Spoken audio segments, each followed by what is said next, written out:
বন্ধুরা, আমাদের গল্প বলার চ্যানেল বাংলা ফিউশন স্টোরিজে আপনাকে স্বাগতম। আমাদের এই গল্পের নাম বিশ্বাসভঙ্গের গল্প, ভালোবাসা কি সবসময় টিকে থাকে। এই গল্পটি একটি সত্য ঘটনা অবলম্বনে লিখিত। আমির হোসেন এক সাদা চাকরির মানুষ, ডিপার্টমেন্টাল স্টোরের এক ম্যানেজার। জীবন ছিল কখনো সহজ, কখনো কঠিন, কিন্তু সবকিছুই একটা নির্দিষ্ট গতিতে চলছিল। তার জীবনের সবচেয়ে বড় টানাপোড়েন শুরু হয় যখন তার প্রিয়তমা স্ত্রী রেশমা একটি ভয়ানক দুর্ঘটনায় আক্রান্ত হয়ে প্যারালাইজড হয়ে যান। একদম নিচের দিক থেকে শরীরের সবকিছু অচল হয়ে গিয়েছিল। ডাক্তাররা বলেছিলেন রেশমার সুস্থ হয়ে ওঠার কোন আশা নেই। রেশমার প্যারালাইজড হয়ে যাওয়ার পর আমিরের জীবনে এক অদৃশ্য চাপ এসে পড়েছিল। সে নিজেও বুঝতে পারছিল না কিভাবে সে তার স্ত্রীর প্রতি দায়িত্ব পালন করবে, তার সন্তানদের দেখাশোনা করবে এবং জীবনের চ্যালেঞ্জগুলোর মোকাবিলা করবে। কিন্তু ধীরে ধীরে তার একাকিত্ব বাড়তে থাকে। রেশমার অবস্থা তাকে প্রতিদিন ভারী করে তুলছিল। একসময় সে অনুভব করতে শুরু করেছিল যে সে আর কোন কিছুই অনুভব করতে পারছে না। যতটুকু ভালোবাসা, যতটুকু সঙ্গতি, সবকিছুই যেন ফিকে হয়ে যাচ্ছে। এমন পরিস্থিতিতে একদিন অফিসে এক নতুন মহিলা, মায়া রহমান, যোগ দিলেন। তিনি ছিলেন এক সুন্দর, আত্মবিশ্বাসী এবং হাস্যোজ্জ্বল মহিলা। মায়ার সাথে তার বন্ধুত্ব অজান্তেই গড়ে উঠেছিল। প্রথমে তা ছিল শুধুমাত্র পেশাদার সম্পর্ক, কিন্তু সময়ের সাথে সাথে আমির তার মধ্যে কিছু আলাদা অনুভূতি খুঁজে পায়। তার মনে হঠাৎ একটা অনুভূতি উঠে আসে যা এতদিন রেশমার অসুস্থতার কারণে সে হারিয়ে ফেলেছিল। আমির বুঝতে পারছিল না তার যে মনস্তাত্ত্বিক চাপ তৈরি হচ্ছিল তা মায়ার কাছে গিয়ে মিটাচ্ছিল, তার আর কিছুই যেন ভালো লাগছিল না। মায়া তাকে বুঝতে পারছিল, তাকে পরামর্শ দিচ্ছিল, তার জীবনের চ্যালেঞ্জগুলো নিয়ে আলাপ করছিল এবং ধীরে ধীরে সে তার মধ্যে প্রেমের সত্তা দেখতে শুরু করে। মায়া ছিল সেই মানুষটি যে আমিরের মধ্যে হারিয়ে যাওয়া আনন্দ ফিরিয়ে আনতে সক্ষম হয়েছিল। তার দিকে তাকানোর পর আমিরের মনে উঁকি দিচ্ছিল এক ধরনের প্রেম যা তার স্ত্রীর সাথে সম্পর্কের অনেক আগের স্মৃতির মতো। একদিন অফিসের বাইরে মায়ার সাথে এক শীতল সন্ধ্যায় তাদের সম্পর্কের গতি বদলাল। তাদের মাঝখানে প্রেমের বাঁধন গড়তে শুরু করেছিল। দুজন একে অপরকে এমনভাবে বুঝতে শুরু করেছিল যা আমির আগে কখনো অনুভব করেনি। কিন্তু এই সম্পর্কের এক ভয়ঙ্কর দিকও ছিল রেশমা।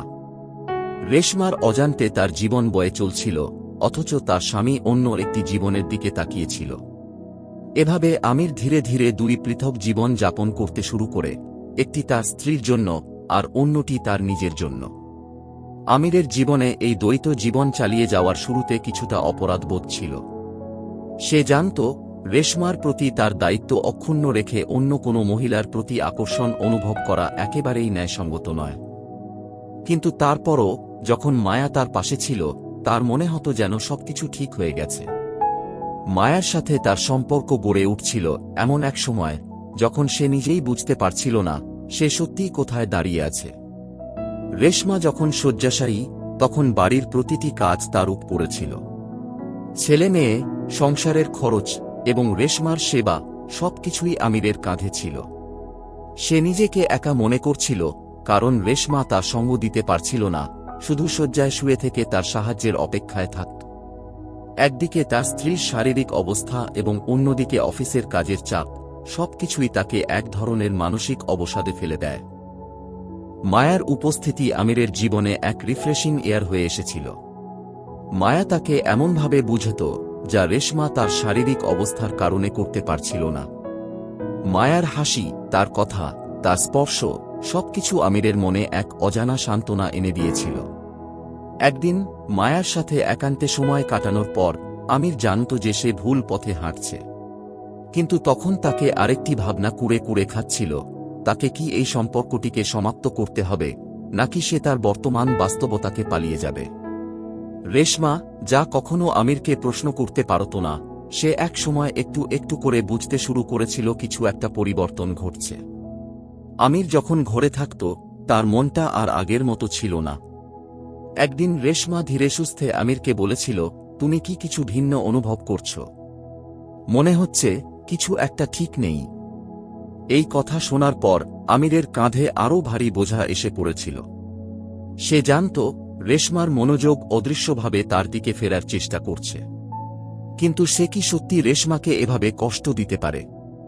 আশ্চর্যজনকভাবে মায়ার সাথে সম্পর্কের 1 বছরের মধ্যে আমির নিজের মধ্যে পরিবর্তন দেখতে শুরু করেছিল। মায়ার প্রতি তার অনুভূতি গা হয়ে উঠেছিল, এমনকি সেই সম্পর্কের মধ্যে এক ধরনের প্রেম এবং শারীরিক আকর্ষণ ছিল যা সে কখনো রেশমার সাথে অনুভব করেনি। এছাড়া মায়ার সাথে সম্পর্কের গভীরতা আরও একটি দিকের উপর ঝুঁকে পড়েছিল যা আমিরকে আরও বিভ্রান্ত করে ফেলেছিল।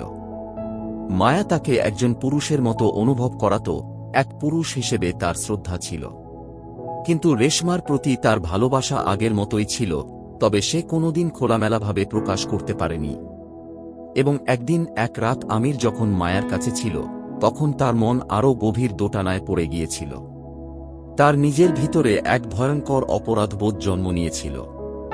মায়ার সঙ্গ থেকে বের হয়ে যখন সে রেশমার কাছে ফিরেছিল, তার মনে হচ্ছিল সে পুরোপুরি পঙ্গু হয়ে গিয়েছে। রেশমা ছিল সে নারীর প্রতিরূপ যে একদিন তার জীবনের সবকিছুই ছিল, তবে এখন সে জানত না সে তার জীবনকে কতটা ভেঙে দিয়েছে। আমির, তুমি কি ঠিক আছো? আমি জানি কিছু একটা হচ্ছে। তুমি আমাকে বলো না, কিন্তু আমি বুঝতে পারছি। রেশমার এই কথাগুলো আমিরের হৃদয়ে এক ভয়ঙ্কর আঘাত দিয়েছিল। আমির মনে মনে চিন্তা করছিল, কি করব? আমি কি সত্যিই রেশমার প্রতি বিশ্বাসঘাতকতা করেছি? কিন্তু আমি কি আর ফিরতে পারব না? এখন আমিরের সামনে একটা কঠিন সিদ্ধান্ত ছিল। এটা কি কেবলমাত্র একটি ভুল ছিল, নাকি সে তার জীবনটাকে একেবারে নতুন করে চিত্রিত করতে চেয়েছিল? একদিন সবকিছু চূড়ান্ত রূপ নিয়েছিল। রেশমার শারীরিক অবস্থার আরও অবনতি ঘটেছিল। তার শরীরের নিচের অংশের কার্যকারিতা আরও কমে গিয়েছিল এবং তার মুখাবয়বটা আরও পরিবর্তিত হয়ে যাচ্ছিল। আমির বাড়িতে ফিরে এসে তাকে শুইয়ে রেখে একটু সময়ের জন্য বসে পড়ল। তার মনোযোগ কোথাও ছিল না। রেশমার চোখের দিকে তাকিয়ে সে নিজেকে অপরাধী মনে করছিল। এদিকে মায়া তাকে ফোন করে বলেছিল, আমির, আমি জানি তুমি কিছু ভেবে সিদ্ধান্ত নিয়েছ। এই কথা শোনার পর আমিরকে আবার তার কৃতকর্মের প্রতি বাস্তবতা বুঝতে হয়েছিল। তিনি জানতেন তার জীবন আর আগের মতো থাকবে না। আমিরের জীবনে যখন সকল সম্পর্কের সূত্র একে একে ভেঙে পড়ছিল, তখন সে নিজের মধ্যে অস্থিরতা অনুভব করছিল।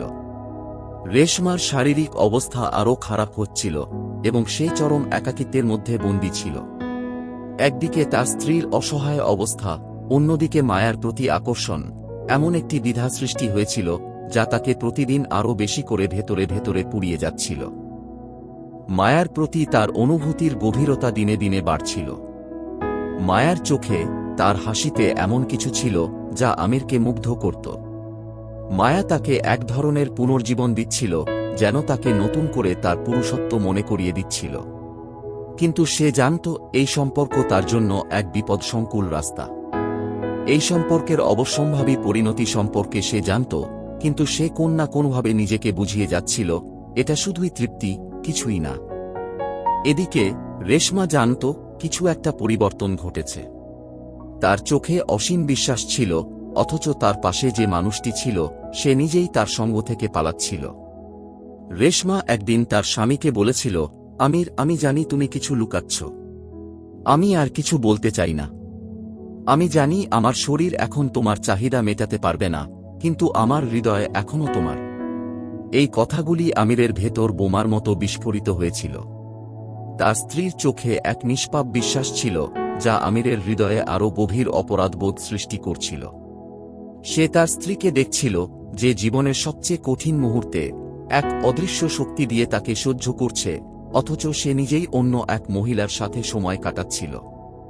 একদিন রেশমা তার চোখে এক অদ্ভুত দৃষ্টি নিয়ে বলেছিল, তুমি কি জানো আমির, কখনো কখনো একমাত্র সত্যি যে অনুভব করা যায় তা হল একান্ত একাকিত্ব। এই কথা শুনে আমিরের মনে আরও এক দারুণ দুঃখের আঘাত আসল। সে অনুভব করল তার সমস্ত দৃষ্টিভঙ্গি, তার সমস্ত ভুল সিদ্ধান্ত, তার জীবনের সমস্ত কষ্টের মাঝেই এক প্রবল সত্য, অসীম একাকিত্বের প্রকৃত অনুভূতি। কিন্তু সে তার স্ত্রীর এই কষ্ট মেনে নিতে পারছিল না, কারণ সেই কষ্টের সাথে তার জীবনের সবচেয়ে বড় প্রতারণা জড়িয়ে গিয়েছিল। রেশমার অসুস্থতা আরও তীব্র হচ্ছিল। ডাক্তাররা বলেছিল আর বেশি দিন নেই। এর ফলে আমিরের মানসিক চাপ আরও বেড়ে যায়। দিন দিন তার অপরাধবোধ, অপরাধী চেতনা তাকে গ্রাস করে ফেলছিল। মায়ার সাথে সম্পর্কের গভীরতা ছিল, তবে তিনি জানতেন মায়া শুধুমাত্র তার ঘোরের মতো ছিল, যা তার জীবনে সুখ ফিরিয়ে দেয়নি, বরং এক নতুন বিভ্রান্তির জন্ম দিয়েছে। এমন সময় একদিন আমির এক ভোরে বসেছিল, যখন রেশমা তাকে ডেকে বলেছিল, আমির, যদি কখনো আমি চলে যাই, তুমি কি করবা? আমি জানি তুমি আমার জন্য কিছু করতে পারবে না, কিন্তু যদি কখনো তুমি নিজেকে ফিরে পাও, তুমি কি করবে? এই কথাগুলোর মধ্যে এক অদ্ভুত সত্য ছিল। আমির বুঝতে পারছিল তার স্ত্রী তাকে অপরাধী মনে করছে না, বরং তার অশেষ ভালোবাসা আর সহানুভূতির সাথে তাকে ছাড়তে চাইছে। এই মুহূর্তে আমিরের মন ছিল এক ধরনের শূন্যতায়, যেখানে তাকে বুঝতে হয়েছিল সে তার জীবনের সবচেয়ে মূল্যবান মানুষটিকে, যে নিজের সবকিছু দেয়, তাকে পরিত্যাগ করেছে। রেশমার মৃত্যুর আগে আমির তার স্ত্রীর কাছে এক অশেষ দুঃখ প্রকাশ করেছিল। তার কাছে ক্ষমা চাইতে গিয়ে সে এক ধরনের স্বীকারোক্তি দিয়েছিল, আমি তোমার সাথে প্রতারণা করেছি, রেশমা। আমি জানি তুমি আমার সঙ্গ ছাড়া কিছুই ছিলে না, কিন্তু আমি তোমার সামনে অন্ধ হয়ে গেলাম। রেশমা তাকে কিছুই বলল না। সে শুধুমাত্র চোখে জল রেখে আমিরকে দেখছিল। তারপর এক রাতে রেশমা পৃথিবী ছেড়ে চলে যায়। রেশমার চলে যাওয়ার পর আমিরের জীবনে এক শূন্যতা নেমে আসে। মায়া তাকে একসময় পরিত্যাগ করে চলে যায়। তাকে আর সঙ্গ দেয়নি, কারণ মায়াও জানত সে আরেকটানা প্রতারণা করতে পারে না। আমির তখন এক অন্ধকার ঘরে আটকে পড়েছিল। সে জানত তার জীবন আজ ধ্বংসের কিনারায় এসে দাঁড়িয়েছে, তার প্রাক্তন স্ত্রীর স্মৃতির মধ্যে। তার কাছে যে দুটি জীবন ছিল, তা এখন এক কঠিন মর্মবেদনায় পরিণত হয়েছে। তার ভুল সিদ্ধান্ত, তার অনুশোচনা, তার প্রতারণার ফলশ্রুতিতে সে একমাত্র একা ছিল। আর সে একাই ভাবছিল, কিভাবে আমি এই একাকিত্ব থেকে মুক্তি পাব। বন্ধুরা, আমাদের এই গল্পটি যদি আপনাদের ভালো লেগে থাকে, তাহলে লাইক, কমেন্ট, শেয়ার এবং সাবস্ক্রাইব করে আমাদের সঙ্গে থাকুন। আপনার মতামত আমাদের কাছে অমূল্য। যদি কোনো নির্দিষ্ট গল্পের অনুরোধ করতে চান, তাহলে অবশ্যই জানাতে ভুলবেন না। শুনতে থাকুন, অনুভব করুন, আর আমাদের সঙ্গে ভালোবাসার এই যাত্রায় থাকুন। ধন্যবাদ, ভালো থাকুন, সুস্থ থাকুন।